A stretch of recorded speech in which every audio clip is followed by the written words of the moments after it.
Hello friends, स्वागत है आप सभी का हमारे यूट्यूब चैनल विद्या वागीश्वर में। दोस्तों, इस वीडियो में हम कक्षा 6 की पुस्तक हमारा राजस्थान भाग 1 को पढ़ रहे हैं, जिसमें आज हम पार्ट 3 को करेंगे। इससे पहले की वीडियो में हम चैप्टर 1 और 2 कर चुके हैं, जो राजस्थान का सामान्य जानकारी और राजस्थान के प्रमुख इतिहास से संबंधित है। आज हम चैप्टर 3 करेंगे, यह है इतिहास जानने के स्रोत। दोस्तों, रीट की तैयारी करते समय हमें आरबीएससी की बुक को पढ़ना ज़रूरी है और साथ ही राजस्थान के इतिहास को जानना ज़रूरी है, तो ये बुक्स बहुत ही सहायता करेंगी। तो चलिए शुरू करते हैं चैप्टर 3। प्राचीन काल के इतिहास के अध्ययन से हमें सभ्यता के क्रमिक विकास का ज्ञान होता है। इतिहास जानने के अनेक स्रोत हैं, जिन्हें हम मुख्यतः 2 भागों में बांट सकते हैं। पहला है पुरातात्विक और दूसरा साहित्यिक स्रोत। इसको समझने के लिए हमने एक चार्ट बनाया है, जिससे आसानी से हम इन साहित्यिक स्रोतों को समझ सकते हैं। यह पूरा चैप्टर इसी चार्ट पर बेस्ड है। सबसे पहला है पुरातात्विक स्रोत, दूसरा है साहित्यिक स्रोत। पुरातात्विक स्रोत में आते हैं अभिलेख, स्मारक, मुद्राएं, बर्तन और कलाकृति, ताम्रपत्र। ये पुरातात्विक स्रोत के प्रकार हैं। साहित्यिक स्रोत के अंतर्गत आते हैं वेद, पुराण, रामायण, महाभारत, जैन और बौद्ध ग्रंथ, महाकाव्य, आत्मकथाएं, रासो ग्रंथ, त्वारीख। ये सब साहित्यिक स्रोत के अंतर्गत आते हैं। तो इतिहास को हम इन 2 मुख्य प्रकार से जान सकते हैं। पुरातात्विक स्रोत प्राचीन काल के वे अवशेष जिनसे हमें स्थान एवं घटनाओं के संदर्भ को समझने में सहयोग मिलता है, उनको पुरातात्विक स्रोत कहते हैं। ऐसे स्रोतों में अभिलेख, मुद्रा, स्मारक, कलाकृतियाँ और उत्खनन से प्राप्त सामग्रियाँ शामिल हैं, तो जिन्हें अभी हमने चार्ट में देखा ही था। इनसे तत्कालीन जनजीवन को समझा जा सकता है। पुरातात्विक स्रोत संक्षेप में इस प्रकार है, तो इनका वर्णन इस प्रकार से किया गया है। सबसे पहला है अभिलेख। यह हमें शिलालेखों, पत्थर की पट्टिकाओं, पाषाण शिलाओं जैसे पत्थर के बड़े बड़े खंड, स्तंभ, भवन, गुफाओं की दीवारें, मूर्ति, प्रतिमाओं, स्तूप, मठ, तालाब, खेतों में खड़े हुए शिलाएं, ताम्रपत्र पर उत्कीर्ण किए हुए मिलते हैं, जो पत्थरों के ऊपर लिखे जाते हैं इत्यादि, वो अभिलेख कहलाते हैं। अब अभिलेखों की उपयोगिता क्या है? ये विविध भाषाओं में गद्य और पद्य दोनों ही शैलियों में मिलते हैं। गद्य अर्थात पैराग्राफ के रूप में, पद्य अर्थात कविता के रूप में। इन अभिलेखों में शासक, उनके आश्रित लोग, रानी, राजकुमार, सामंत आदि के नाम, घटना की तिथि, शासन कार्य, उनके आज्ञा का उल्लेख मिलता है। साथ ही इनसे तत्कालीन सामाजिक, राजनीतिक, धार्मिक, सांस्कृतिक जीवन की भी हमें जानकारी मिलती है। प्रशंसा में लिखे गए अभिलेख को प्रशस्ति कहते हैं, जैसे कि समुद्रगुप्त की प्रशस्ति भी मिलती है। राजस्थान के प्रमुख अभिलेख इस प्रकार हैं: नगरी अभिलेख, कंसावा अभिलेख, घटियाला अभिलेख, किराड़ू अभिलेख, नांदसा और बरनाला यूप लेख, सामौली शिलालेख आदि से राजस्थान की धार्मिक व्यवस्था, यज्ञों के प्रकार, भूमि तथा द्रव्यदान, राजनीतिक सीमा आदि की जानकारी हमें मिलती है। उदाहरण स्वरूप घटियाला अभिलेख प्रतिहार और बिजौलिया शिलालेख चौहानों के इतिहास की महत्वपूर्ण जानकारी देता है। चिरावा का शिलालेख रावल समर सिंह के युग की हमें जानकारी देता है। इसीलिए अभिलेख बहुत ही इम्पोर्टेंट है इतिहास को जानने के लिए। इसके बाद एक प्रमुख पुरातात्विक स्रोत है स्मारक। राजस्थान के विभिन्न स्मारकों में दुर्ग प्रमुख हैं। इनमें चित्तौड़, जालौर, गागरौन, रणथंभौर, आमेर, मेहरानगढ़, तारागढ़, कुंभलगढ़ आदि दुर्ग प्रमुख हैं। इनके अलावा भवन, राजप्रासाद जिसे महल कहते हैं, सार्वजनिक भवन, स्नानागार, जनसाधारण के घर, विहार, मठ, चैत्य, स्तूप, मंदिर, समाधि, बावड़ी, कूप आदि भी स्मारक हैं। तो ये सभी चीज़ें स्मारकों की श्रेणी में आते हैं। ये हमें तत्कालीन स्थापत्य कला, धार्मिक विश्वास, उपासना, मनुष्य की चेतना और समृद्धि की जानकारी देता है। इसलिए स्मारक भी एक बहुत ही अच्छा स्रोत है इतिहास को जानने का। चलिए अगले स्रोत की तरफ चलते हैं। यह है मुद्राएं। मुद्राओं अथवा सिक्कों, छापों या प्रतीकों से किसी भी काल विशेष की राजनीतिक, धार्मिक, आर्थिक स्थिति का पता लगता है। मुद्राओं पर अंकित चिन्ह भाषा, लिपि, सन, संवत, नाम सहित धातुओं की शुद्धता, नापतोल आदि से हमें उस समय की समृद्धि का ज्ञान होता है।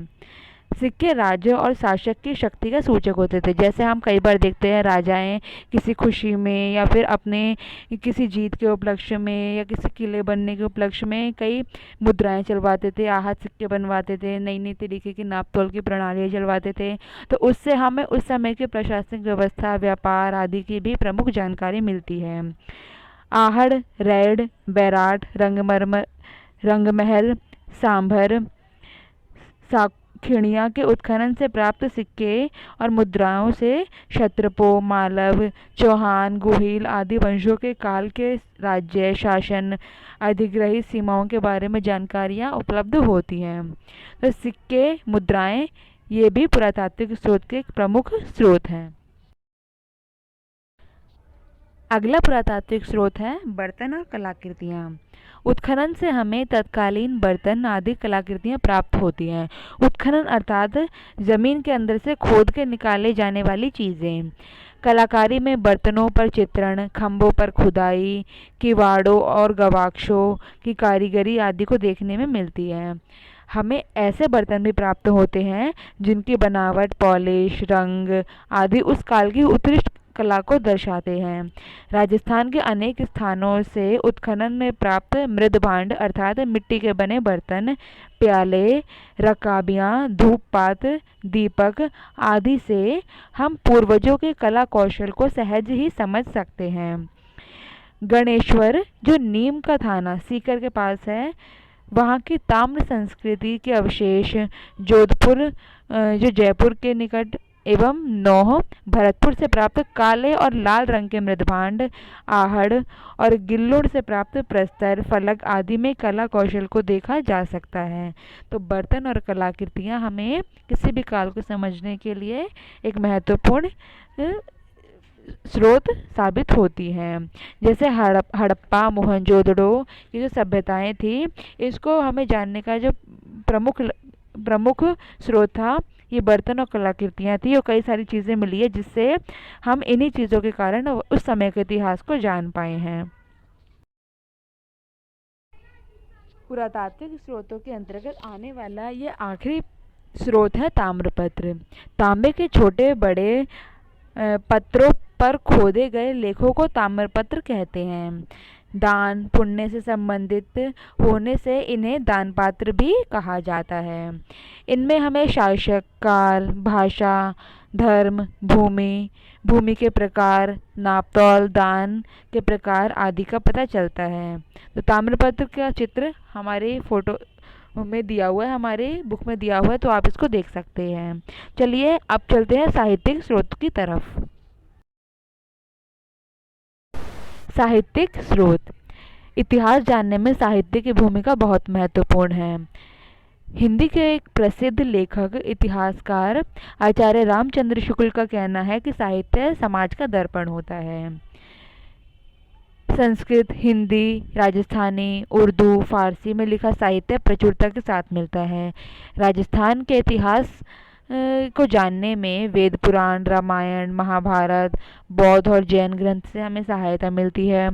12वीं शताब्दी के उत्तरार्ध में जयानक कृत पृथ्वीराज विजय महाकाव्य से चौहानों की उपलब्धियों का वर्णन मिलता है।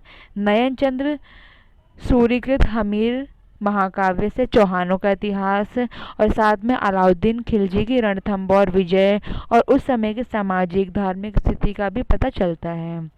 राजस्थानी साहित्य में पृथ्वीराज रासो, अचलदास खींची की वचनिका, पद्मनाभ कृत कान्हड़ देव प्रबंध, बीकानेर के दलपत सिंह कृत दलपत विलास, खिड़िया जग्गाकृत वचनिका आदि विशेष उल्लेखनीय हैं। तो कौन कौन सी रचनाएं और कौन कौन से इनके लेखक हैं, इसको हमें याद रखना है, ये एग्जाम में पूछी जा सकती हैं। ख्यात विषयक साहित्य में प्रसिद्ध राजपूत वंश की स्थापना, राजाओं के वंशक्रम, राज्य क्षेत्र आदि का वर्णन मिलता है। नौणसी री ख्यात, बांकीदास की ख्यात, दयालदास की ख्यात, जोधपुर राज्य की ख्यात आदि से इतिहास जानने में सहायता मिलती है। फारसी, उर्दू त्वारीख तारीख का ही बहुवचन रूप है। ये इतिहास ग्रंथ होते थे। इससे हमें विशेषतया मध्यकालीन राजस्थान के इतिहास को समझने में मदद मिलती है। कर्नल जेम्स चॉडकृत, annals and antiquities of Rajasthan और पश्चिम भारत की यात्रा, बूंदी के महाकवि सूर्यमल मिश्रण का वंश भास्कर, कविराज श्यामल दास कृत वीर विनोद, विश्वेश्वर नाथ रेवकृत मारवाड़ राज का इतिहास, गौरी शंकर हीराचंद ओझा लिखित उदयपुर, जोधपुर, सिरोही, डूंगरपुर, बांसवाड़ा, प्रतापगढ़ के इतिहास ग्रंथ उल्लेखनीय हैं। इस वीडियो में हमने चैप्टर 3 में बताए गए इतिहास के प्रमुख स्रोतों को कवर किया। इसके बाद ये कुछ अभ्यास प्रश्न हैं, जिसमें पहला प्रश्न है, वंश भास्कर के लेखक कौन हैं? 4 ऑप्शन है आपके सामने। इसका आंसर आप हमें कमेंट बॉक्स में कमेंट करके बताइएगा। अगला प्रश्न है, रिक्त स्थान की पूर्ति कीजिए। प्रशंसा में लिखे गए अभिलेख को क्या कहते हैं? इसका आंसर आपके सामने है। अगला प्रश्न है, संस्कृत में उत्कीर्ण डैश के शिलालेख रावल समर सिंह के युग तक की जानकारी देते हैं। इसका उत्तर भी आपके सामने है। अति लघु प्रश्न में बताना राजस्थान के किन्हीं प्रमुख 3 दुर्गों के नाम। आंसर आपके सामने है। पुरातात्विक स्रोत किसे कहते हैं आप सभी जानते हैं। पाठ में से आप दोबारा देख सकते हैं। इतिहास लेखन में मुद्राओं का क्या योगदान है? ताम्रपत्र किसे कहते हैं? और राजस्थान के प्रमुख ऐतिहासिक ग्रंथों की जानकारी दीजिए। इस वीडियो में इतना ही। मिलते हैं नेक्स्ट वीडियो में, जिसमें होगा पार्ट 4। धन्यवाद।